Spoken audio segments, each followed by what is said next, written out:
숨이 안 쉬어져. 그 한마디를 끝으로 소녀의 목소리가 끊겼습니다. 양손이 목을 움켜쥐었어요. 입이 벌어졌지만 소리가 나오지 않았죠. 공기가 들어오지 않았습니다. 얼굴이 시뻘겋게 달아올랐다가 순식간에 파랗게 질려갔어요. 입술이 검푸르게 변했습니다. 눈동자가 풀리기 시작했죠. 7살짜리 아이가 눈앞에서 죽어가고 있었습니다. 주아야, 주아야. 할머니가 울부짖으며 아이의 어깨를 흔들었어요. 아버지는 등을 두드렸지만 소용없었죠.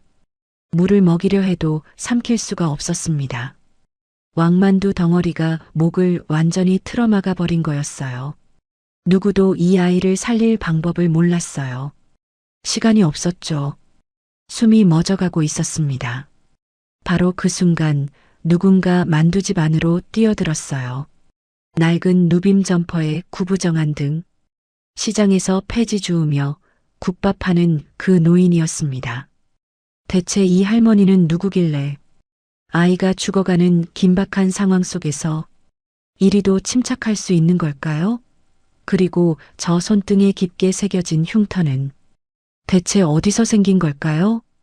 사연 시작 전 구독과 좋아요를 눌러주시고 어디서 듣고 계신지 댓글 남겨주시면 그곳으로 좋은 일 가득하기를 바라겠습니다. 한겨울 남대천역 플랫폼은 퇴근길 인파로 숨 쉴 틈조차 없었습니다. 칼바람이 지하 계단을 타고 내려와 사람들의 목덜미를 스쳤고 전광판에는 열차 도착까지 4분이라는 숫자가 깜빡이고 있었죠. 코트깃을 세운 직장인들, 기마개를 한 학생들, 유모차를 밀고 가는 젊은 부부까지 저마다의 목적지를 향해 발걸음을 재촉하고 있었습니다. 그 사이로 낡은 술의 바퀴가 삐걱거리는 소리가 들려왔습니다.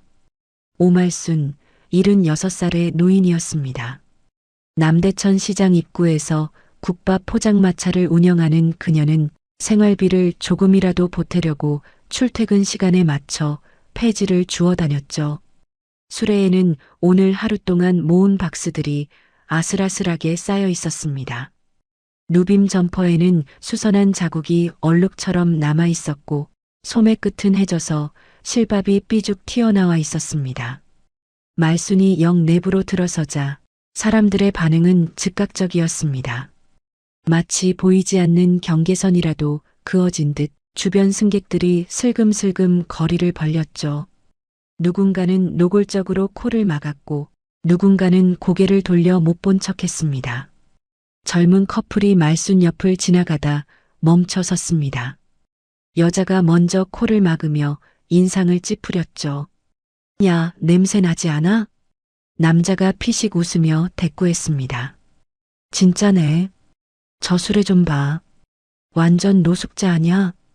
여자는 일부러 목소리를 낮추지 않았습니다. 들리든 말든 상관없다는 듯 오히려 주변 사람들에게 동의를 구하듯 말했죠. 저런 사람들은 왜 굳이 지하철을 타는 거지?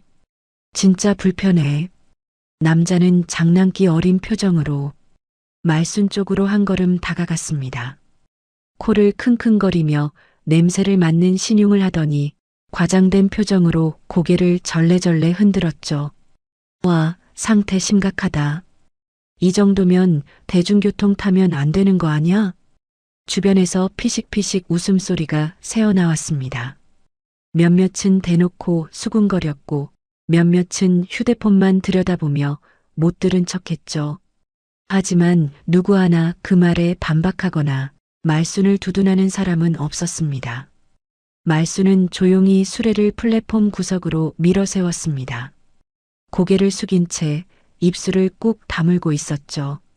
주름진 손이 수레 손잡이를 꽉 움켜쥐었습니다. 손등에는 오래된 흉터가 희미하게 남아 있었는데 형광등 불빛 아래서 그 흉터가 유독 선명해 보였습니다. 그때 중년 남성 하나가 무표정한 얼굴로 다가왔습니다. 양복 차림에 서류 가방을 든 평범한 직장인처럼 보이는 사람이었죠. 저기요, 폐지 줍는 분이 여기까지 들어오시면 다른 사람들 불편합니다. 뒤쪽으로 가세요. 말투는 정중했지만 눈빛은 차가웠습니다. 마치 쓰레기를 치워달라고 요청하는 것 같은 어조였죠. 주변 사람들은 여전히 시선만 피할 뿐 아무도 입을 열지 않았습니다. 침묵은 곧 동의였고 그 침묵이 말순의 어깨를 짓눌렀습니다. 말순은 대꾸하지 않았습니다. 그저 고개를 조금 더 숙이고 수레바퀴에 낀 녹슨 자국을 내려다볼 뿐이었죠. 그 녹은 오래된 세월의 흔적처럼 거뭇하게 바퀴살 사이에 끼어 있었습니다. 플랫폼 반대편에서는 고등학생 한 명이 휴대폰을 들고 서성거리고 있었습니다. 유튜브 라이브를 켜놓은 채 심심풀이로 역 풍경을 찍고 있었죠. 채팅창에는 별다른 반응 없이 숫자만 천천히 올라가고 있었습니다. 전광판이 바뀌었습니다. 열차 도착까지 2분. 사람들이 조금씩 승강장 앞으로 모여들기 시작했습니다. 말순도 수레를 끌고 천천히 뒤쪽으로 물러났죠. 더 이상 눈에 띄지 않으려는 듯 기둥 그늘에 몸을 숨겼습니다. 바로 그 순간이었습니다. 승강장 중앙 부근에서 이상한 소리가 들려왔습니다. 숨이 막히는 듯한, 끊어지는 듯한 날카로운 신음소리였어요. 사람들의 웅성거림 사이로 그 소리가 파고들었습니다. 한 중년 남성이 가슴을 움켜쥐고 있었습니다. 얼굴이 빠르게 창백해지더니 식은 땀이 이마를 타고 흘러내렸죠. 옆에 있던 젊은 여자가 그의 팔을 붙잡으며 소리쳤습니다. 여보, 여보, 괜찮아? 남자는 대답하지 못했습니다. 입술만 파르르 떨리다가 무릎이 꺾이듯 바닥으로 주저앉았어요. 그리고 다음 순간 몸 전체가 크게 한번 떨리더니 그대로 플랫폼 바닥에 쓰러졌습니다. 플랫폼 전체가 얼어붙었습니다. 방금 전까지 말순을 조롱하던 젊은 커플의 입술이 굳어졌습니다. 냄새난다며 코를 막던 손이 허공에서 멈췄죠. 누군가 119 불러요. 라고 외쳤지만 정작 누구도 쓰러진 남자에게 다가가지 못했습니다. 공포와 당혹감이 뒤섞인 침묵이 플랫폼을 뒤덮었습니다. 사람들은 서로의 눈치만 보며 뒤로 물러났습니다. 몇몇은 휴대폰을 꺼내 들었지만 신고 버튼 대신 카메라 버튼을 누르고 있었어요. 유모차 옆에서 아이가 겁에 질린 울음을 터뜨렸고 쓰러진 남자의 아내는 바닥에 주저앉아 남편의 어깨를 흔들며 울부짖었습니다. 여보, 제발, 제발 일어나. 남자의 입술이 점점 파래지고 있었습니다. 가슴은 움직이지 않았고 눈동자의 초점이 흐려지고 있었죠. 기둥 그늘에 서 있던 말순이 천천히 고개를 들었습니다. 주름진 얼굴에 미세한 변화가 스쳤습니다. 흐트러진 눈빛이 순간적으로 또렷해졌고 구부정하던 등이 조금씩 펴지기 시작했죠. 손가락을 접었다 폈다. 마치 오래된 기억을 더듬듯 움직였어요. 술에 손잡이를 놓은 말순의 손등에서 형광등 빛을 받은 흉터가 번쩍였습니다. 그녀의 눈이 쓰러진 남자를 향해 고정되었습니다. 주변의 소음이 멀어지고 오직 그 한 지점만이 선명해지는 듯했죠. 아무도 눈치채지 못했습니다. 방금 전까지 냄새 난다고 불편하다고 손가락질 당하던 그 노인의 눈빛이 완전히 달라졌다는 것을. 그리고 말순이 첫걸음을 내딛었습니다. 말순이 사람들 사이를 헤치며 앞으로 나아갔습니다. 아무도 그녀를 막지 않았어요. 아니, 막을 생각조차 못했습니다. 모두가 얼어붙은 상황에서 유일하게 움직이는 사람이었으니까요. 쓰러진 태호 옆에 도착한 말순은 망설임 없이 바닥에 무릎을 꿇었습니다. 차가운 타일이 낡은 바지를 뚫고 살갗에 닿았지만 그녀는 아랑곳하지 않았어요. 형광등 불빛 아래로 그녀의 손등이 드러났습니다. 깊게 패인 흉터가 손등 전체에 거미줄처럼 퍼져 있었어요. 말순의 손끝이 미세하게 떨렸습니다. 오래전 기억이 스치듯 지나가는 것 같았어요. 하지만 그 떨림과는 별개로 동작 하나하나는 정확했습니다. 먼저 태호의 목 옆 경동맥 위치에 검지와 중지를 나란히 대었어요. 맥이 뛰는지 확인하는 거였습니다. 아무것도 느껴지지 않았어요. 말순의 눈빛이 한층 더 날카로워졌습니다. 이번에는 귀를 태호의 입가로 가져갔어요. 숨소리가 들리는지 따뜻한 호흡이 느껴지는지 살피는 거였습니다. 동시에 눈은 태호의 가슴 쪽을 향했어요. 흉곽이 오르내리는지 확인하려는 것이었습니다. 3초, 4초, 5초. 가슴은 미동도 하지 않았습니다. 숨소리도 호흡의 기척도 없었어요. 태호의 입술은 이미 검푸르게 변해가고 있었습니다. 말순이 천천히 고개를 들었어요. 주변을 둘러보는 눈빛이 예리했습니다. 겁에 질린 얼굴들, 휴대폰을 든 손들, 뒤로 물러선 발걸음들. 그 모든 것이 한눈에 들어왔어요. 아무도 움직이지 않고 있었습니다. 누군가는 떨고 있었고 누군가는 그저 멍하니 서 있을 뿐이었어요. 말순은 깊이 숨을 들이마셨습니다. 그리고 입을 열었어요. 호흡이 없습니다. 심장이 멈춘 것 같아요. 목소리는 낮았지만 또렷했습니다.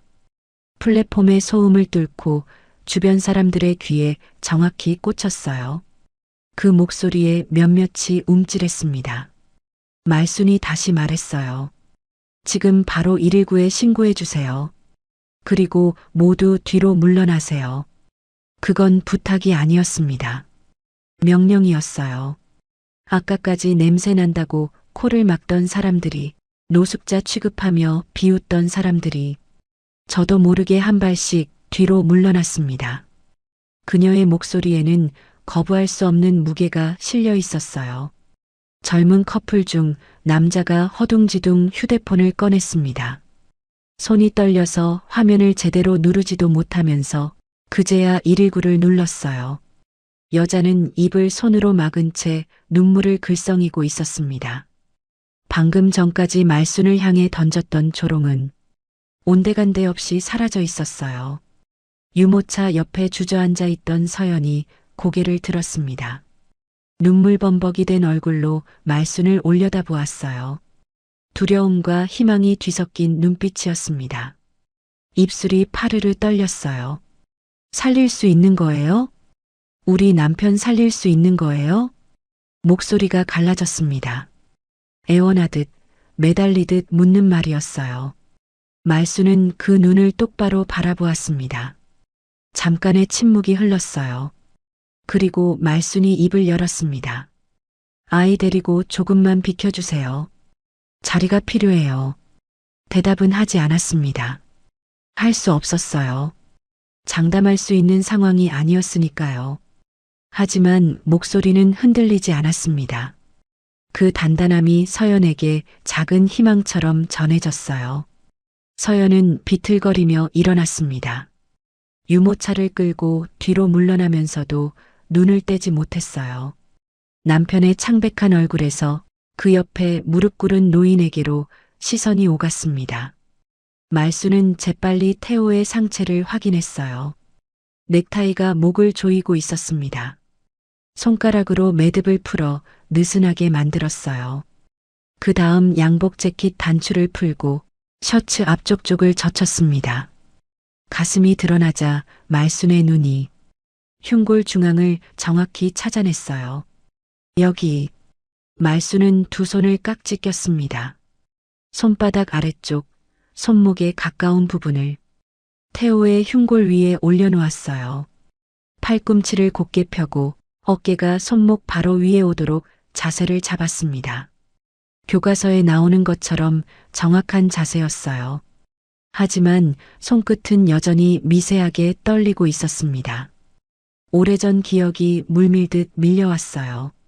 말순의 눈가에 알 수 없는 감정이 스쳤어요.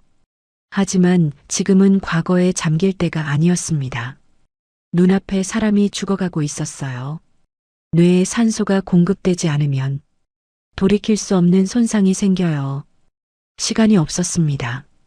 말수는 떨리는 손에 힘을 주었어요. 주름진 손등의 핏줄이 붉어졌습니다. 마른 팔뚝에 근육이 드러났어요. 76살의 늙은 몸이었지만 그 순간만큼은 달랐습니다. 플랫폼의 모든 시선이 말순에게 쏠려 있었어요. 라이브 방송을 하던 고등학생도 숨을 죽인 채 화면을 들고 있었습니다. 채팅창에는 실시간으로 댓글이 올라오고 있었지만 아무도 그것에 신경 쓰지 않았어요. 서연은 두 손을 모으고 있었습니다. 기도하듯, 빌듯, 입술이 소리 없이 움직이고 있었어요. 제발, 제발, 제발. 말순의 팔에 힘이 들어갔습니다. 그리고 첫 번째 압박이 시작되었어요. 쿵. 태호의 가슴이 깊이 눌렸습니다. 묵직하고 단단한 압박이었어요. 뼈가 휘어지는 듯한 느낌이 손바닥을 타고 전해졌습니다. 하나. 말수는 손을 떼지 않고 다시 압박했어요. 둘. 리듬이 만들어지기 시작했습니다. 규칙적이고 일정한 간격. 마치 심장 박동을 대신하듯 말순의 손이 태호의 가슴을 눌렀어요. 셋, 넷, 다섯. 플랫폼에는 오직 그 소리만 울려 퍼졌습니다. 쿵, 쿵, 쿵. 나무판을 두드리는 것 같기도 하고 북을 치는 것 같기도 한 묵직한 소리. 말순의 숨소리가 거칠어졌어요. 이마에 땀이 맺히기 시작했습니다. 29, 30. 30번의 압박이 끝나자 말순은 재빨리 태호의 턱을 들어 올렸어요. 기도를 열어야 했습니다. 한 손으로 이마를 누르고 다른 손으로 턱 끝을 살짝 들어 올렸어요. 그리고 태호의 코를 막은 뒤 입을 맞댔습니다. 후 하고 숨을 불어넣었어요. 태호의 가슴이 부풀어 올랐습니다. 한 번 더. 다시 가슴이 올라갔어요. 말수는 곧바로 가슴 압박을 재개했습니다. 쿵, 쿵, 쿵. 멈추지 않았어요. 멈출 수 없었습니다. 말순의 눈에는 오직 태호의 얼굴만 보였습니다. 파랗게 질린 입술, 감긴 눈꺼풀, 생기 없는 피부. 살아 돌아와야 해요. 반드시. 쿵, 쿵, 쿵. 압박은 계속되었습니다. 말순의 팔이 위아래로 움직일 때마다 태호의 가슴이 깊이 눌렸어요. 다시 30번. 끊이지 않는 반복이었죠. 시간이 얼마나 흘렀는지 알 수 없었어요. 1분인지 2분인지 플랫폼에 서 있던 사람들에게는 그 시간이 1시간처럼 길게 느껴졌습니다.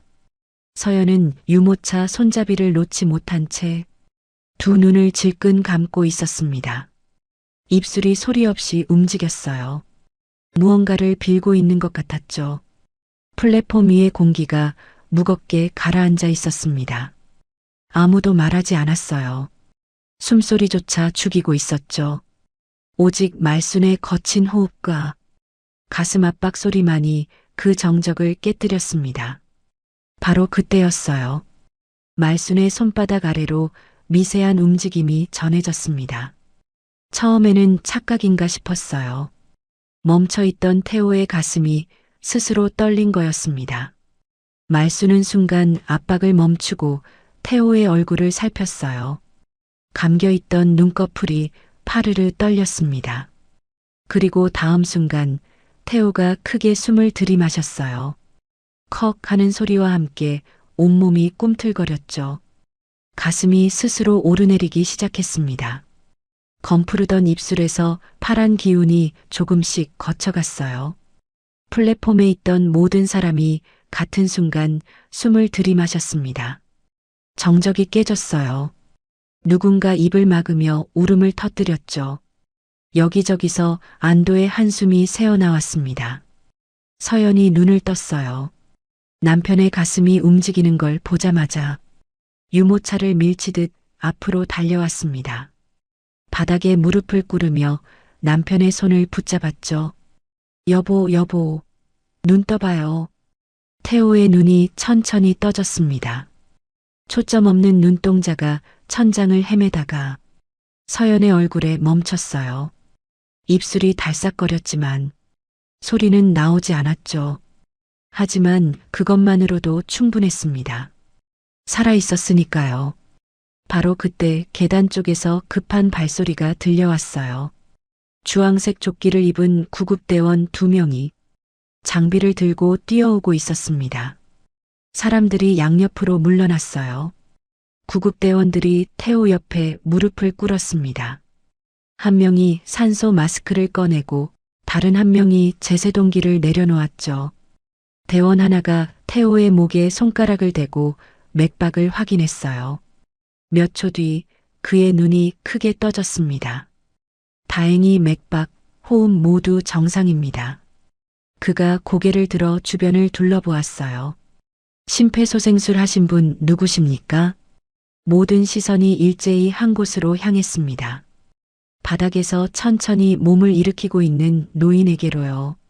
말수는 무릎에 묻은 먼지를 털며 일어섰어요. 허리가 욱신거렸고 팔에 힘이 빠져 있었죠. 하지만 아무 말 없이 폐지 수레 쪽으로 걸어갔습니다.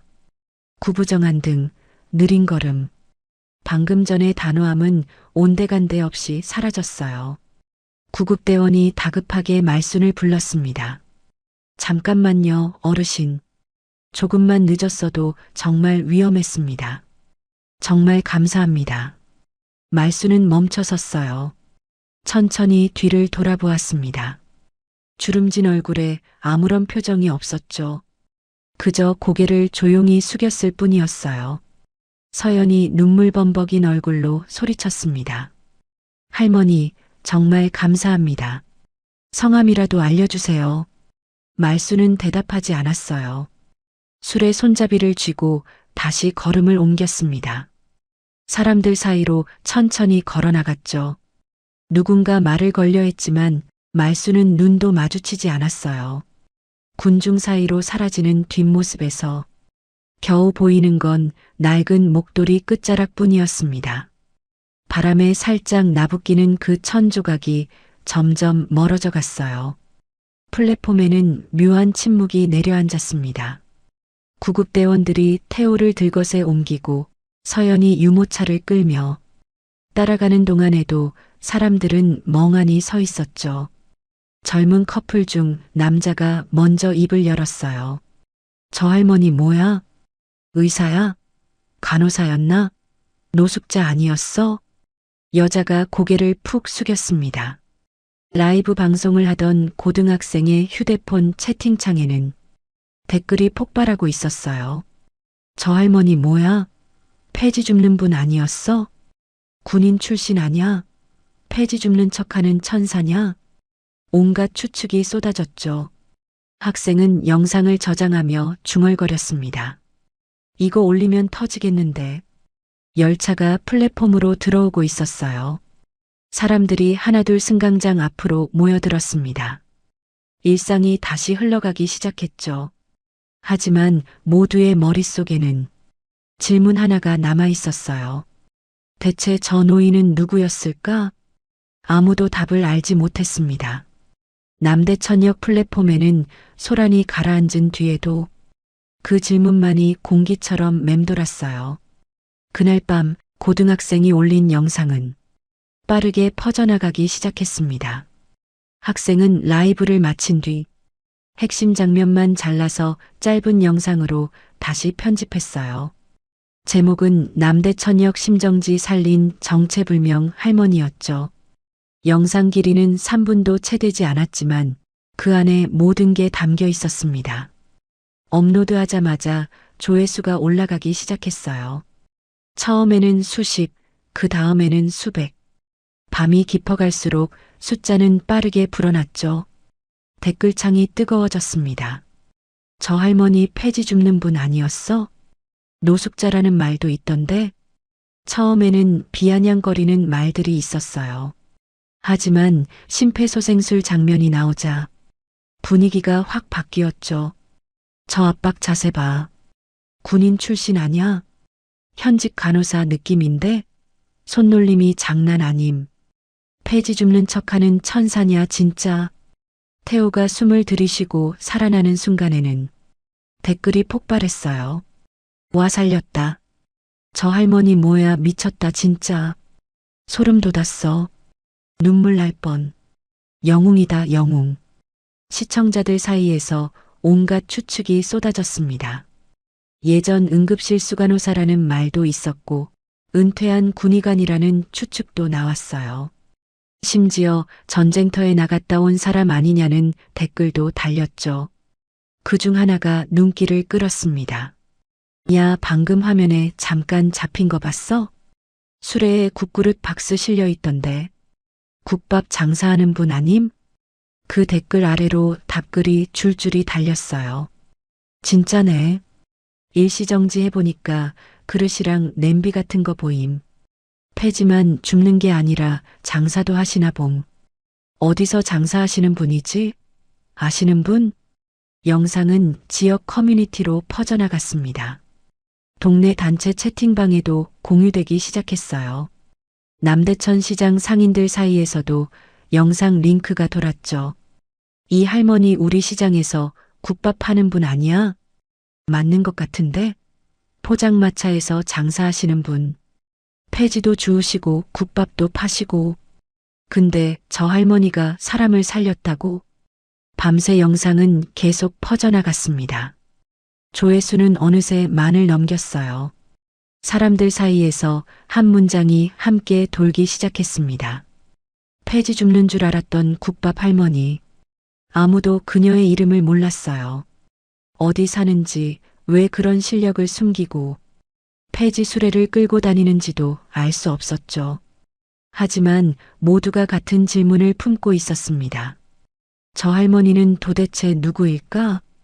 그 질문은 밤새 인터넷을 떠돌았어요. 그리고 다음 날 아침 어떤 기자의 눈에 띄게 됩니다. 며칠 후 기자 한 명이 남대천 시장을 찾았습니다. 정소연 지역 신문사에서 일하는 30대 초반의 기자였어요. 원래 목적은 다른 취재였죠. 전통시장 상권 활성화에 대한 기획 기사를 준비 중이었습니다. 하지만 며칠 전 우연히 본 영상 하나가 머릿속에서 떠나지 않았어요.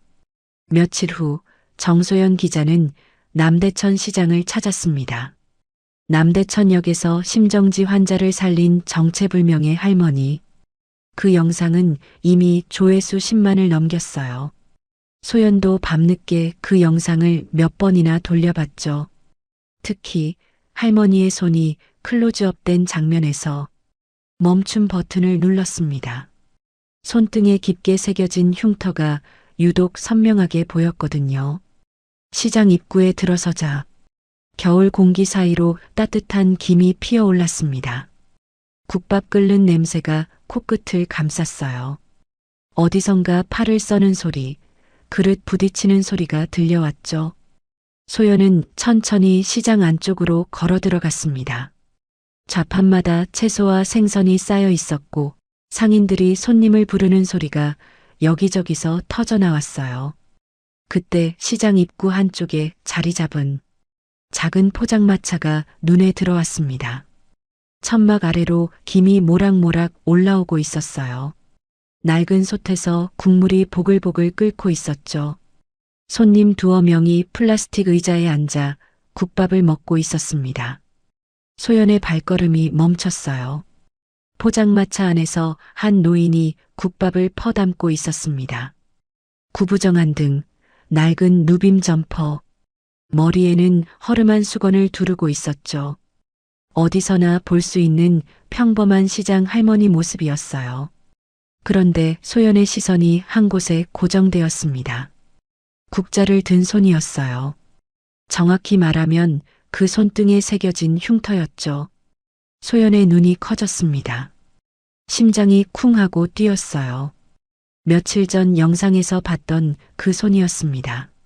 화면 속에서 환자의 가슴을 누르던 그 손, 땀에 젖어번들거리던 손등 위로 선명하게 드러났던 흉터, 거미줄처럼 퍼져 있던 그 상처의 형태가 지금 눈앞에 있는 손과 똑같았어요. 소연은 숨을 삼켰습니다. 이 사람이다. 확신이 밀려왔어요. 하지만 근거는 단 하나뿐이었죠. 흉터의 형태. 그것 외에는 아무것도 없었습니다. 손놀림이 비슷하다거나 분위기가 닮았다거나 그런 건 전혀 느껴지지 않았어요. 그냥 평범한 국밥집 할머니처럼 보였죠. 소연은 천천히 포장마차 쪽으로 다가갔습니다. 심장이 빠르게 뛰었어요. 기자로서의 본능이 온몸을 감싸고 있었죠. 국밥을 다 퍼담은 노인이 고개를 들었습니다. 주름진 얼굴에 온화한 미소가 떠올랐어요. 뭘 드릴까요? 목소리는 부드러웠습니다. 전혀 경계하는 기색이 없었어요. 소연은 잠시 망설이다가 조심스럽게 입을 열었습니다. 할머니, 혹시 며칠 전에 남대천역에서 쓰러진 분 도와주신 게 할머니 맞으세요? 노인의 표정이 변하지 않았어요. 눈 하나 깜짝하지 않았죠. 아, 그거요? 그냥 지나가다 보이길래. 별일 아니에요. 대답이 너무 자연스러웠습니다. 마치 오래전부터 준비해둔 말처럼 매끄러웠어요. 소연은 오히려 그 매끄러움이 수상하게 느껴졌죠. 소연의 시선이 다시 노인의 손등으로 향했습니다. 흉터가 여전히 선명하게 보였어요. 손에 흉터가 있으시네요. 오래된 상처 같은데 어떻게 생기신 거예요? 노인은 잠깐 손등을 내려다보았습니다. 그리고 눈을 피하며 짧게 대답했어요. 그냥 살다 보면 다 생기는 거예요. 딱히 특별한 건 없어요. 진실도 아니고 거짓도 아닌 대답이었습니다. 철저하게 비껴가는 말이었죠. 소연은 더 파고들고 싶었지만 노인의 태도가 완강해 보였어요. 그때 옆 가게에서 생선을 팔던 상인이 소연 쪽으로 다가왔습니다. 소곤소곤한 목소리로 말했어요. 저분 말순 할머니예요. 폐지도 주우시고 여기서 국밥도 파시고 사는 게 어려우셔서 그래요. 소연은 고개를 끄덕였습니다. 하지만 그 말이 궁금증을 해소해주지는 않았어요. 오히려 더 복잡해졌죠. 폐지를 줍고 국밥을 파는 가난한 할머니. 그런데 어디서 심폐소생술을 배운 걸까? 저 흉터는 대체 어디서 생긴 걸까? 소연은 포장마차에서 조금 떨어진 곳으로 물러났습니다. 가방에서 작은 메모장을 꺼냈어요. 펜을 들고 한참을 고민하다가 단 한 줄만 적었죠. 남대천역 할머니, 시장 국밥 포차 주인, 정체 보류. 의심은 있었습니다. 하지만 확신할 근거가 없었어요. 흉터 하나만으로는 기사를 쓸 수 없었죠. 소연은 메모장을 덮고 다시 포장마차 쪽을 바라보았습니다. 말수는 아무 일 없다는 듯 다음 손님에게 국밥을 퍼주고 있었어요. 하지만 소연의 머릿속에서는 질문이 점점 커지고 있었습니다. 저 할머니는 대체 누구이고 뭘 숨기고 있는 걸까? 저 흉터 뒤에는 어떤 이야기가 있는 걸까? 소연은 마지막으로 한 번 더 포장마차를 바라본 뒤 천천히 시장을 빠져나갔습니다. 남대천 시장 안쪽 장복순의 만두집은 요즘 한산했습니다. 점심시간이 지났는데도 손님이 2명뿐이었어요. 예전에는 이 시간이면 자리가 꽉 찼었죠. 왕만두와 고기만두가 찜통에서 김을 뿜어내며 손님을 불렀고 줄을 서서 기다리는 사람도 있었습니다. 그런데 요즘은 달랐어요. 복수는 찜통 뚜껑을 열었다 닫았다 하며 한숨을 내쉬었습니다. 만두는 식어가고 손님은 오지 않았죠. 아휴, 도대체 왜 이러는 거야? 옆 가게 생선 장수 아주머니가 고개를 내밀었어요. 복순이 언니, 왜 그래요? 왜 그러긴. 장사가 안 되잖아. 복수는 턱으로 시장 입구 쪽을 가리켰습니다. 저기 국밥 포장마차 생기고 나서부터 손님이 확 줄었어. 다들 저기로 가더라고. 생선 장수 아주머니가 고개를 끄덕였어요. 아, 그 폐지 줍는 할머니? 요즘 영상 때문에 유명해졌잖아요. 손님들이 구경 삼아 가는 것 같던데. 복순의 얼굴이 굳어졌습니다. 영상이고 뭐고 남의 장사 다 뺏어가면 어떡해. 시장 입구에 자리 잡은 말순의 포장마차는 성황이었어요. 좁은 천막 아래 플라스틱 의자 4개가 놓여 있었고 단골 몇 명이 소박하게 국밥을 먹고 있었죠. 김이 모락모락 오르는 솥 앞에서 말순은 정갈하게 국밥을 말아 손님들에게 내밀었습니다. 포장마차 옆에는 폐지 수레가 세워져 있었어요. 녹슨 바퀴, 낡은 손잡이. 아침에 폐지를 줍고 온 그대로였죠. 복수는 그 광경을 노려보듯 바라보았습니다. 입술을 꽉 깨물었어요. 그때 작은 그림자 하나가 만두집에서 빠져나갔습니다. 주아였어요. 복순의 손녀, 초등학생이었죠. 주아는 두리번거리며 시장 입구 쪽으로 걸어갔습니다. 할머니 눈을 피해 몰래 움직이는 게 분명했어요. 주아가 도착한 곳은 말순의 포장마차였습니다. 할머니, 저 왔어요. 말순이 고개를 들었어요. 주름진 얼굴에 환한 미소가 번졌습니다. 아이고, 우리 주아 왔구나. 배고프지? 주아가 고개를 끄덕였어요. 말순은 작은 그릇에 국물을 떠서 건넸습니다. 그리고 접시 위에 수육 몇 점을 올려주었죠. 이것도 먹어. 고기 먹어야 키 크지. 주아의 눈이 반짝였어요. 감사합니다, 할머니. 말순은 주머니에서 사탕 하나를 꺼내 주아의 손에 쥐어주었습니다. 이건 나중에 먹고.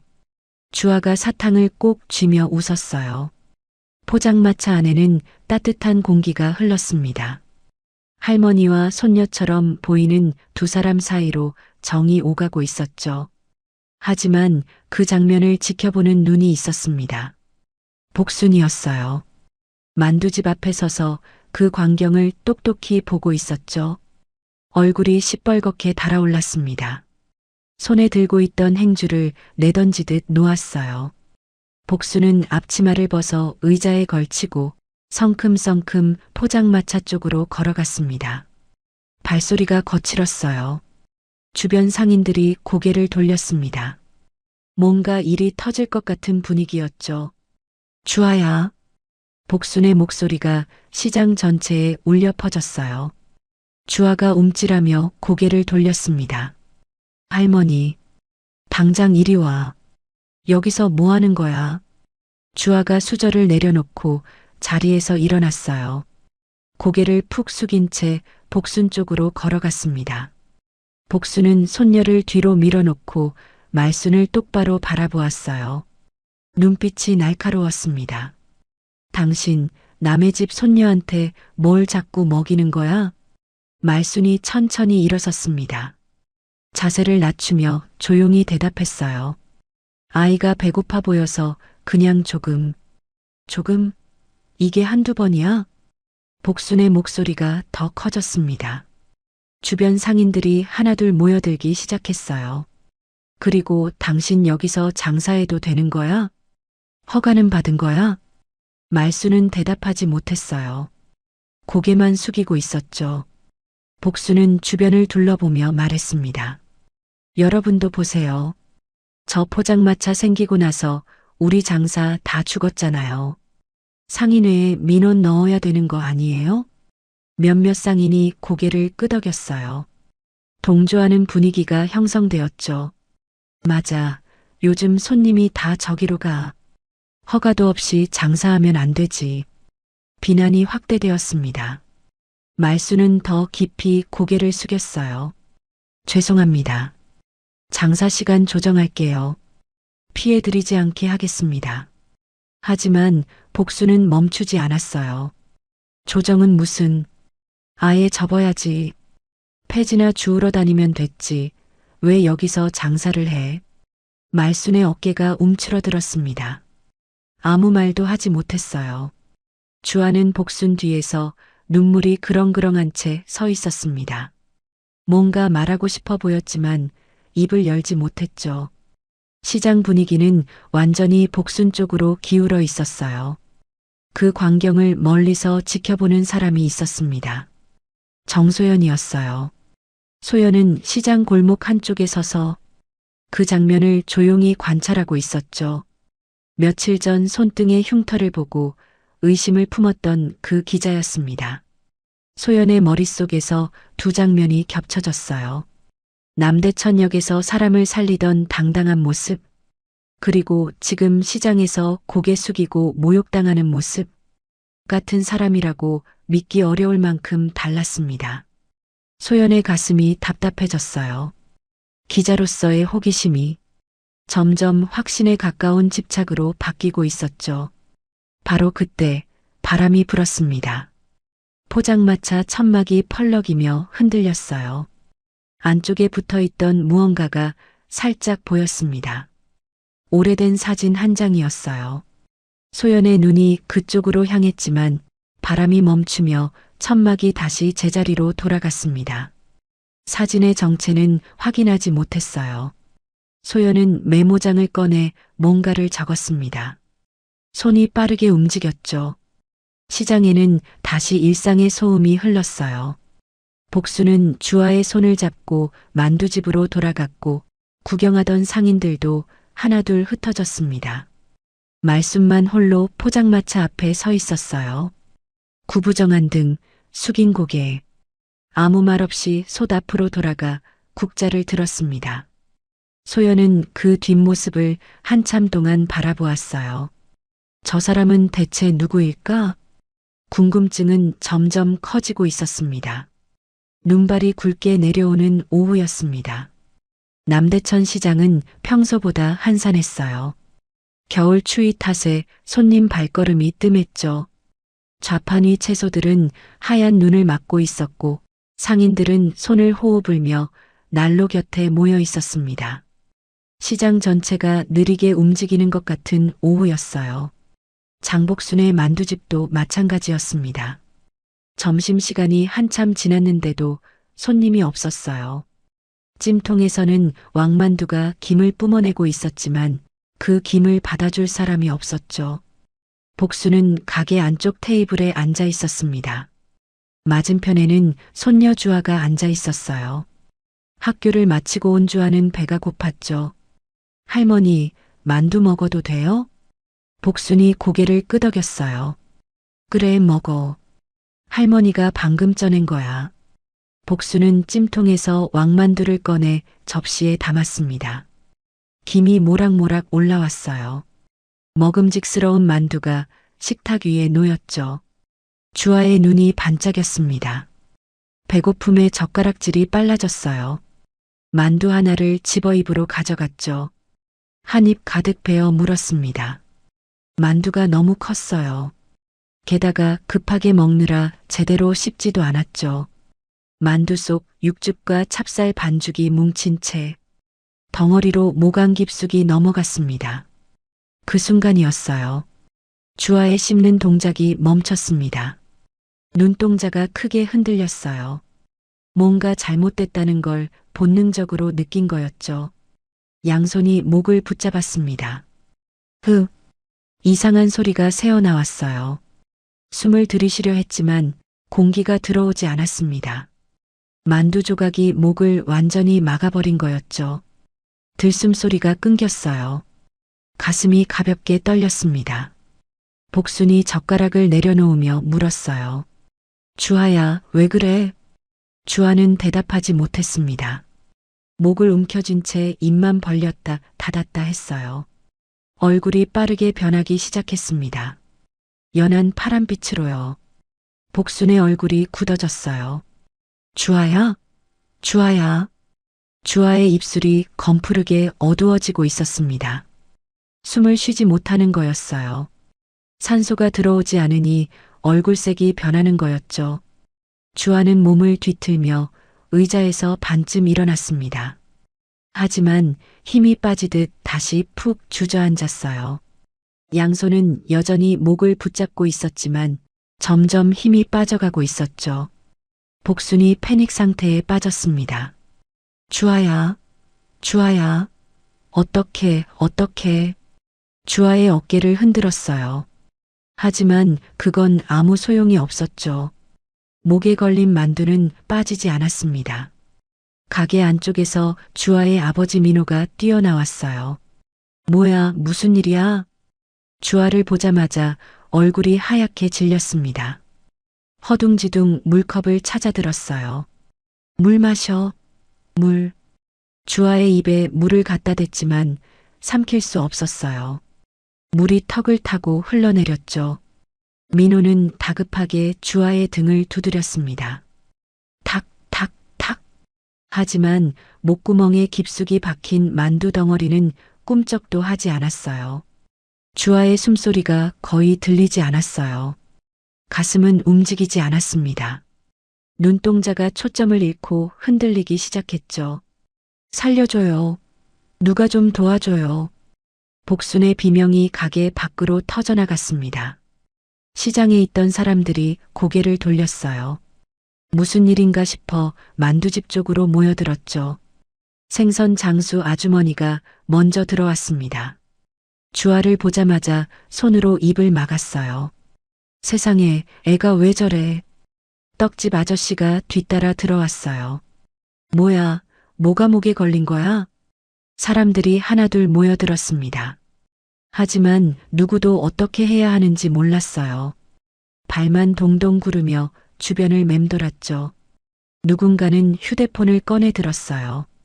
119를 누르려 했지만 손이 떨려서 화면을 제대로 터치하지 못했습니다. 119 불러. 빨리. 가게 안은 아수라장이었어요. 비명과 고함이 뒤섞였죠. 하지만 정작 주아를 도와줄 수 있는 사람은 없었습니다. 주아의 상태는 급속히 악화되고 있었어요. 양손이 점점 무기력해지며 바닥 쪽으로 떨어졌습니다. 목을 붙잡고 있던 힘이 빠진 거였죠. 머리가 뒤로 젖혀지기 시작했어요. 의식이 흐려지고 있었습니다. 주아야, 정신 차려. 주아야. 복순이 울부짖었어요. 민호는 계속 등을 두드렸지만 아무 소용이 없었죠. 주아의 가슴이 멈춘 것처럼 보였습니다. 호흡이 완전히 멈춘 거였어요. 시장 전체가 얼어붙은 것 같았습니다. 공기 자체가 무거워진 느낌이었어요. 누구도 말하지 않았죠. 숨소리조차 죽이고 있었습니다. 주아의 작은 몸이 천천히 기울어졌어요. 테이블에 쓰러지듯 기댔습니다. 눈이 반쯤 감겼죠. 복순이 주아를 끌어안았어요. 눈물이 쏟아져 내렸습니다. 주아야, 주아야. 안 돼, 안 돼. 만두집 안에는 절망만이 가득했어요. 그때 시장 입구 쪽에서 누군가 뛰어오는 발소리가 들렸습니다. 사람들이 고개를 돌렸어요. 달려오는 사람의 얼굴이 보였죠. 낡은 누빔 점퍼, 구부정한 등, 거친 숨소리. 말순이었습니다. 말순이 만두집 안으로 뛰어들었습니다. 방금 전까지 포장마차에서 국밥솥 불을 끄고 있었어요. 장사를 마감하고 폐지 수레를 끌며 시장 주변을 정리하던 중이었죠. 그때 시장 안쪽에서 비명이 터졌습니다. 수레를 천막 옆 벽에 세게 밀어두고 말순은 전력으로 달렸어요. 76살의 몸이었지만 다리는 멈추지 않았습니다. 만두집 안은 아수라장이었어요. 주아가 테이블에 쓰러져 있었습니다. 얼굴이 청색으로 변해 있었어요. 입술은 검푸르고 눈은 반쯤 감긴 채 초점을 잃고 있었죠. 가슴은 움직이지 않았습니다. 복순이 주아를 끌어안고 울부짖고 있었어요. 주아야, 주아야, 제발. 민호는 허둥대며 등을 두드리고 있었지만 아무 소용이 없었죠. 주변 상인들과 손님들은 공포에 질린 채 굳어 있었습니다. 그 누구도 움직이지 못했어요. 말순의 눈이 주아에게 고정되었습니다. 망설임이 없었어요. 비키세요. 짧고 단호한 외침이었습니다. 복순이 깜짝 놀라 고개를 들었어요. 말순이 성큼성큼 다가오고 있었죠. 뭐야 당신. 복순이 말을 잇지 못했어요. 말순은 대답하지 않았습니다. 복순을 밀어내듯 옆으로 비키게 하고 주아 앞에 섰어요. 말순은 주아의 몸을 재빨리 일으켰습니다. 뒤에서 아이를 안아 앞으로 숙였어요. 주아의 상체가 앞으로 기울어졌죠. 말순의 주먹이 주아의 등 중앙을 강하게 내리쳤습니다. 탁! 주아의 몸이 흔들렸어요. 하지만 만두는 나오지 않았습니다. 말순은 멈추지 않았어요. 이번에는 주아의 뒤에서 양팔로 아이의 몸을 감쌌습니다. 한 손은 주먹을 쥐고 다른 손으로 그 주먹을 감쌌어요. 위치는 배꼽 위 명치 아래였죠. 그리고 힘껏 위로 밀어 올렸습니다. 훅! 주아의 몸이 움찔했어요. 하지만 여전히 만두는 나오지 않았습니다. 말순의 이마에 땀이 송글송글 맺혔어요. 숨이 거칠어졌죠. 하지만 손은 멈추지 않았습니다. 두 번째, 훅! 세 번째, 훅! 주아의 얼굴은 여전히 파랬어요. 시간이 없었습니다. 말순의 손목에 핏줄이 붉어졌어요. 손등에 오래된 흉터가 땀에 젖어번들거렸죠. 수축된 손목과 긴박하게 움직이는 팔이 대비를 이루었습니다. 네 번째, 말순이 온 힘을 다해 복부를 밀어 올렸어요. 훅! 그 순간이었습니다. 퇴! 주아의 입에서 만두 조각이 튀어나왔어요. 바닥에 떨어지며 축축한 소리를 냈죠. 그리고 다음 순간, 객! 주아가 크게 기침을 터뜨렸습니다. 가슴이 크게 들썩였어요. 막혀있던 기도가 뚫린 거였죠. 거친 숨소리가 들려왔습니다. 주아가 숨을 쉬기 시작한 거예요. 공기가 급격히 폐로 밀려 들어갔죠. 컥, 컥, 컥. 주아가 연속으로 기침을 했어요. 얼굴에 파란 기운이 조금씩 거쳐갔습니다. 입술에 핏기가 돌기 시작했죠. 만두 집안이 정적에 휩싸였어요. 모두가 믿을 수 없다는 표정으로 그 장면을 바라보았어요. 복순의 입이 벌어진 채 다치지 않았습니다. 민호는 무릎에 힘이 풀려 바닥에 주저앉았어요. 주아가 눈을 떴습니다. 초점 없이 흔들리던 눈동자가 천천히 제자리를 찾았죠. 할머니, 약한 목소리였어요. 하지만 살아있다는 증거였습니다. 복순이 주아에게 달려들었어요. 끌어안으며 울음을 터뜨렸죠. 주아야, 주아야, 괜찮아? 괜찮냐고. 주아가 작게 고개를 끄덕였습니다. 복순의 울음소리가 만두집 전체에 울려 퍼졌어요. 그때였습니다. 말순의 몸이 휘청거렸어요. 아이를 살리느라 온 힘을 쏟아부은 거였죠. 76살의 몸은 한계를 넘어서 있었습니다. 다리에 힘이 풀리고 균형을 잃었어요. 그대로 뒤로 넘어졌습니다. 쿵! 등이 바닥에 부딪히는 소리가 났어요. 넘어지면서 손목이 바닥에 먼저 닿았죠.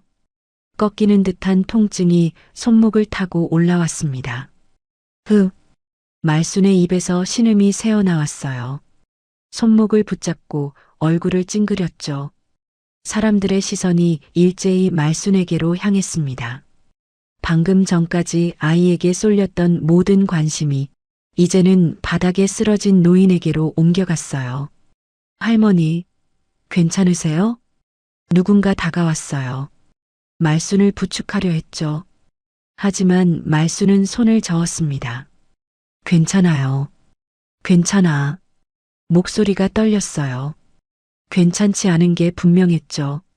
손목이 부어오르기 시작했습니다. 움직일 때마다 통증이 밀려왔어요. 만두집 안에는 묘한 침묵이 흘렀습니다. 아이를 살린 영웅이 쓰러져 있었어요. 방금 전까지 기적을 만들어낸 그 손이 지금은 부상으로 떨리고 있었죠. 복순은 주아를 안은 채 말순을 바라보았어요. 눈물이 볼을 타고 흘러내렸습니다. 입술이 파르르 떨렸죠. 며칠 전 이 노인에게 쏟아부었던 모욕이 떠올랐어요. 폐지나 주우러 다니라고 했던 말이요. 장사 접으라고 소리쳤던 일이요. 그 노인이 방금 자기 손녀를 살렸습니다. 복수는 아무 말도 할 수 없었어요. 민호가 허둥지둥 119에 전화를 걸었습니다. 여보세요? 남대천 시장 만두집이요. 아이가 목에 뭐가 걸렸다가 지금은 괜찮은데 어르신 한 분이 다치셨어요. 빨리 와주세요. 시장 상인들이 하나둘 만두집 안으로 들어왔어요. 무슨 일인지 확인하려는 얼굴들이었죠. 바닥에 쓰러진 말순을 보고 모두가 멈춰 섰습니다. 저 할머니 국밥집 할머니 아냐? 방금 애를 살렸대. 목에 뭐가 걸렸는데? 수군거리는 소리가 퍼져나갔어요. 말순은 천천히 몸을 일으켰습니다. 손목을 감싸 쥔 채 비틀거리며 일어섰죠. 얼굴이 창백했어요. 괜찮습니다. 저는 괜찮아요. 말순은 그렇게 말하며 만두집 밖으로 향했어요. 구부정한 등, 절뚝거리는 걸음. 아무도 그녀를 붙잡지 못했습니다. 시장 전체에는 묘한 공기가 흘렀어요. 방금 두 번째 기적이 일어났습니다. 남대천역에서 심정지 환자를 살린 그 노인이 이번에는 만두의 질식한 아이를 살렸어요. 하지만 그 영웅의 몸은 노쇠함을 감추지 못했죠. 사람들은 그저 바라볼 뿐이었어요. 절뚝거리며 멀어지는 뒷모습을요. 저 노인은 대체 누구길래 두 번이나 사람을 살릴 수 있었던 걸까요? 의욕만 커져갔습니다. 말순은 병원으로 이송되었습니다. 구급대원들이 도착했을 때 말순은 만두집 밖에서 천막 기둥에 기대어 있었어요. 손목이 퉁퉁 부어올라 있었고 얼굴은 창백했죠. 구급대원들이 부축해서 들것에 눕혔습니다. 어르신, 병원 가셔야 해요. 손목 상태가 안 좋아 보여요. 말순은 고개를 저었어요. 괜찮아요. 그냥 좀 쉬면. 하지만 구급대원들은 말순의 말을 듣지 않았습니다. 들것째 구급차에 실었어요. 사이렌 소리가 울리며 구급차가 시장을 빠져나갔죠. 그 소식은 빠르게 퍼졌습니다. 정소연은 다음 날 아침 병원을 찾았어요. 며칠 전 시장에서 말순의 흉터를 보고 의심을 품었던 그 기자였죠. 어제 만두집에서 있었던 일도 이미 소문으로 들었습니다. 질식한 아이를 살렸다는 얘기요. 소연의 머릿속에서 퍼즐 조각들이 맞춰지고 있었어요. 남대천역 심정지 환자 구조, 만두집 질식 아이 구조, 두 번이나 사람을 살린 노인, 그리고 손등에 새겨진 깊은 흉터. 우연이라고 보기엔 너무 많은 게 겹쳤습니다. 병원 로비에 들어선 소연은 접수처에서 말순의 병실을 물었어요. 오말순 환자분요? 3층 305호실이요. 소연은 엘리베이터를 타고 3층으로 올라갔습니다. 305호 앞에 도착했어요. 문이 살짝 열려 있었죠. 소연은 조심스럽게 안을 들여다보았습니다. 말순이 침대에 누워 있었어요. 왼쪽 손목에 깁스가 감겨 있었습니다. 눈을 감고 있었죠. 자는 건지 그냥 쉬고 있는 건지 알 수 없었어요. 병실 안에는 아무도 없었습니다. 보호자가 없었어요. 문병 온 사람도 없었죠. 침대 옆 탁자에는 물컵 하나만 덩그러니 놓여 있었습니다. 소연은 잠시 망설였어요. 들어가서 말을 걸어볼까? 하지만 잠든 것 같은 노인을 깨우기가 쉽지 않았죠. 그리고 무엇보다 병원에서는 얻을 게 없다는 걸 직감했습니다. 말순은 입을 열지 않을 거예요. 며칠 전 시장에서도 그랬으니까요. 물어봐도 별일 아니었어요 라고 넘길 게 분명했죠. 소연은 병실 문을 조용히 닫았습니다. 단서는 병원이 아니라 시장에 있다. 직감이 그렇게 말하고 있었어요. 소연은 병원을 나와 곧장 남대천 시장으로 향했습니다. 시장에 도착했을 때는 점심시간이 조금 지난 때였어요. 평소보다 한산했죠. 어제 있었던 일 때문인지 분위기가 가라앉아 있었습니다. 소연은 시장 입구 쪽으로 걸어갔어요. 말순의 포장마차가 보였습니다. 닫혀 있었어요. 천막이 내려져 있었고 솥에 불도 꺼져 있었죠. 주인 없는 가게는 쓸쓸해 보였습니다. 소연은 천천히 포장마차 앞으로 다가갔어요. 바람이 불었습니다. 천막 한쪽이 펄럭이며 들렸어요. 안쪽이 살짝 보였죠. 소연의 눈이 멈췄습니다. 천막 안쪽 기둥에 뭔가가 붙어 있었어요. 오래된 사진 한 장이었죠. 가장자리가 누렇게 바랜 흑백 사진이었습니다. 소연은 숨을 죽이고 천막 틈 사이로 들여다보았어요. 단체 사진이었습니다. 군복을 입은 사람들이 줄지어 서 있었어요. 정확히 말하면 군 의료복이었죠. 팔에는 십자가 완장이 보였습니다. 배경에는 야자수와 낯선 건물이 있었어요. 한국이 아닌 어딘가였죠. 소연의 심장이 빠르게 뛰기 시작했어요. 사진 속 맨 앞줄에 젊은 여성이 서 있었습니다. 20살 남짓으로 보였어요. 단정하게 묶은 머리, 굳은 표정. 군 의료복 차림이었죠. 그 여성의 얼굴을 본 순간 소연은 숨이 멎는 것 같았어요. 말순이었습니다. 50년 전의 말순. 젊고 당당했던 시절의 그녀였죠. 소연의 시선이 사진 하단으로 내려갔어요. 작은 글씨가 적혀 있었습니다. 1969 베트남 의무지원단. 소연의 손이 떨렸어요. 휴대폰을 꺼내 사진을 찍었습니다. 손이 떨려서 몇 번이나 다시 찍어야 했죠. 베트남 의무지원단 1969년 퍼즐 조각들이 머릿속에서 맞춰지기 시작했어요. 소연은 시장을 빠져나와 근처 카페로 들어갔습니다. 노트북을 꺼내고 인터넷에 접속했어요. 국방부 공개 자료를 검색했습니다. 베트남 파병 의무지원단 명단 1969년 파병 기록. 손가락이 빠르게 키보드를 두드렸어요. 적십자 공개 자료도 찾아봤습니다. 베트남전 참전 의료 인력 기록. 몇 분이 지났을까요?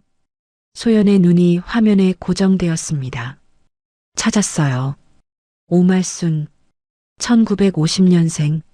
1969년 베트남 파병 의무병.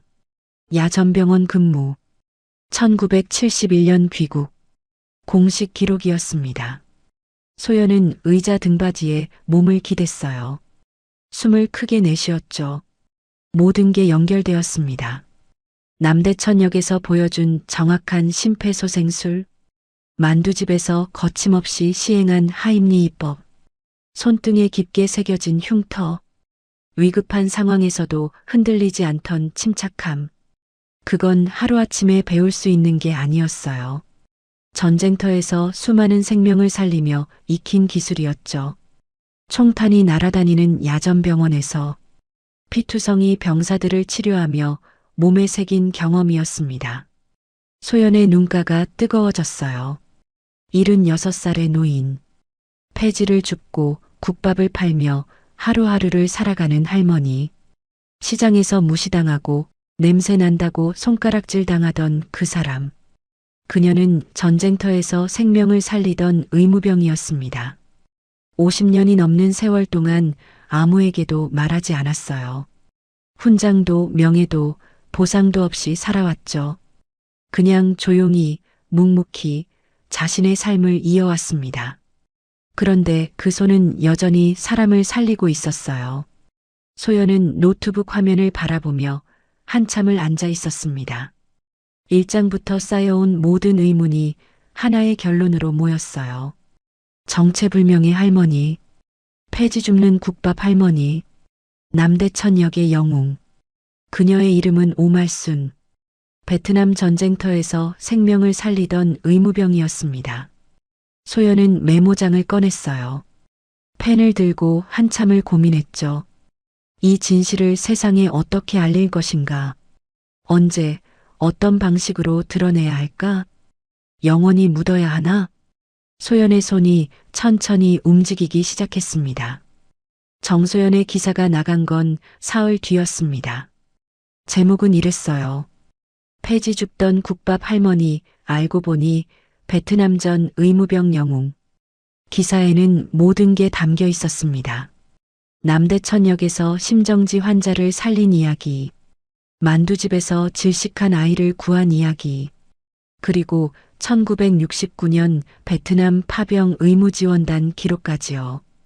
기사가 올라가자마자 댓글이 폭발했어요. 소름 돋는다.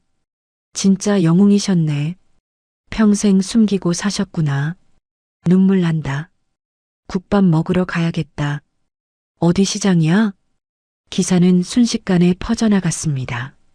포털 메인에 올랐고 방송 뉴스에서도 다뤘어요. SNS에서는 베트남 의무병 영웅이라는 말이 돌기 시작했죠. 남대천 시장은 난리가 났습니다. 사람들이 몰려왔어요. 전국 각지에서요. 국밥 한 그릇 먹으러 온 사람들이었죠. 포장마차 앞에는 긴 줄이 생겼습니다. 여기가 그 할머니 가게 맞죠? 국밥 하나 주세요. 그냥 먹고 싶어서요. 손님들은 국밥을 받아들고 고개를 숙였어요. 어떤 사람은 눈시울이 붉어진 채 인사했죠. 감사합니다, 할머니. 정말 감사합니다. 말수는 그저 고개만 끄덕였어요. 아무 말 없이 국밥을 말아 건넸죠. 늘 하던 대로요. 며칠 뒤 장복순이 포장마차를 찾아왔습니다. 만두집 앞치마를 두른 채였어요. 뒤에는 아들 민호와 손녀 주아가 서 있었죠. 복순의 얼굴이 굳어 있었습니다. 입술이 파르르 떨렸어요. 한참을 서 있다가 천천히 고개를 숙였습니다. 깊이, 아주 깊이요. 죄송합니다. 목소리가 갈라졌어요. 내가 그렇게 못되게 굴었는데 우리 주아를 살려주셨잖아요. 정말 죄송하고 정말 감사합니다. 복순의 눈에서 눈물이 흘러내렸습니다. 민호도 고개를 숙였어요. 주아는 복순 뒤에서 말순을 올려다보고 있었죠. 말순은 국자를 내려놓았습니다. 천천히 복순에게 다가갔어요. 됐어요. 다 지난 일인데 뭘. 말순이 복순의 손을 잡았습니다. 주름진 손이 복순의 손등을 토닥였어요. 주아가 괜찮으면 된 거지. 그게 제일 중요한 거야. 복순이 울음을 터뜨렸습니다. 주아가 달려와 말순의 허리를 안았어요. 할머니, 감사해요. 저 살려줘서요. 말순이 주아의 머리를 쓰다듬었습니다. 주름진 얼굴에 온화한 미소가 번졌어요. 그 광경을 지켜보던 시장 상인들이 하나둘 모여들었습니다. 생선 장수 아주머니가 먼저 입을 열었어요. 말순 씨, 우리가 잘못했어요. 그동안 너무 못되게 굴었어요. 떡집 아저씨도 고개를 숙였습니다. 앞으로는 우리가 도울게요. 여기서 계속 장사하세요. 상인들이 포장마차 주변으로 모였어요. 누군가는 새 천막을 들고 왔고 누군가는 간판을 만들어 왔죠. 조명도 달아주겠다는 사람이 있었습니다. 우리 시장에서 제일 좋은 자리예요. 여기 계속 계셔주세요. 말수는 아무 말도 하지 못했어요. 눈가가 촉촉해졌죠. 고개를 숙이고 한참을 서 있었습니다. 손목에는 아직 보호대가 감겨 있었어요. 하지만 국자를 드는 데는 문제가 없었죠. 포장마차는 완전히 달라져 있었습니다. 새 천막이 쳐져 있었고 예쁜 간판이 달려 있었어요. 말순이네 국밥이라고 적혀 있었죠. 저녁에는 조명이 따뜻하게 켜졌습니다. 말순은 그 앞에 서서 한참을 바라보았어요. 그리고 아무 일 없다는 듯 솥 앞으로 갔습니다. 불을 켜고 국물을 끓이기 시작했죠. 김이 모락모락 올라왔어요. 익숙한 냄새가 시장 입구를 감쌌습니다. 손님들이 하나둘 모여들었어요. 단골도 있었고 처음 온 사람도 있었죠. 모두가 국밥 한 그릇을 받아들고 자리에 앉았습니다. 어느 노인이 국밥을 후후 불며 말했어요. 이 맛이야. 이 맛. 옆에서 아이가 수육을 집어먹으며 웃었습니다. 할머니, 맛있어요. 말순이 미소 지었어요. 포장마차 건너편에서 누군가 그 모습을 지켜보고 있었습니다. 정소연이었어요. 소연은 멀찍이 서서 포장마차를 바라보고 있었죠. 손에는 작은 수첩이 들려 있었습니다. 말순이 고개를 들었어요. 두 사람의 눈이 마주쳤습니다. 소연이 가볍게 고개를 숙였어요. 말순도 고개를 끄덕였죠. 말순은 다시 국자를 들었어요. 손님에게 국밥을 말아 건넸죠. 맛있게 드세요. 담담한 목소리였습니다. 영웅 대접을 받으려는 기색은 전혀 없었어요. 그냥 늘 하던 대로 국밥을 팔고 있을 뿐이었죠. 소연은 수첩에 뭔가를 적었습니다. 그리고 천천히 시장을 빠져나갔어요. 포장마차에서는 여전히 김이 피어오르고 있었습니다. 국밥 냄새가 겨울 공기 속으로 퍼져나갔어요. 노인들이 국밥을 먹고 아이들이 사탕을 받아 먹고 상인들이 인사를 건넸습니다. 말순은 묵묵히 국자를 들었어요. 누군가 물었습니다. 할머니, 왜 그렇게 남을 도와주시는 거예요? 할머니도 힘드실 텐데요. 말순이 잠시 손을 멈췄어요. 국물이 보글보글 끓는 소리가 들렸습니다. 김이 말순의 얼굴을 스쳐 지나갔어요. 말순이 천천히 입을 열었습니다. 전쟁터에서 숨이 끊어지기 직전에 많은 손을 내가 잡았지. 살아 돌아온 손보다 놓아버린 손이 더 많았어. 그때 흘려보낸 얼굴들이 밤마다 나를 깨워. 그래서 지금은 앞에서 쓰러지는 사람을 그냥 두고 갈 수가 없어. 지금이라도 한 사람이라도 더 살릴 수 있다면. 그게 내가 여기까지 살아온 이유가 아닌가 싶네. 말순은 다시 국자를 들었습니다. 국밥을 말아 손님에게 건넸죠. 포장마차 안에서는 따뜻한 김이 계속 피어올랐어요. 국밥을 먹는 노인과 아이들. 그 모습을 멀리서 지켜보는 기자의 눈. 남대천 시장에는 평범한 하루가 흘러가고 있었습니다. 하지만 그 평범함 속에 담긴 따뜻함을 아는 사람들이 있었어요. 말순의 국밥 한 그릇에는 50년의 세월이 담겨 있었습니다. 전쟁터에서 배운 생명의 소중함이 담겨 있었죠. 그리고 그 국밥은 오늘도 누군가의 배를 따뜻하게 채워주고 있었습니다. 오늘 이야기가 여러분께 작은 위로가 되었다면 좋아요와 구독 부탁드립니다. 그리고 지금 어디에서 이 이야기를 듣고 계신지 댓글로 남겨주세요. 여러분 한 분 한 분의 마음에 진심으로 인사드리고 싶습니다. 행복하세요.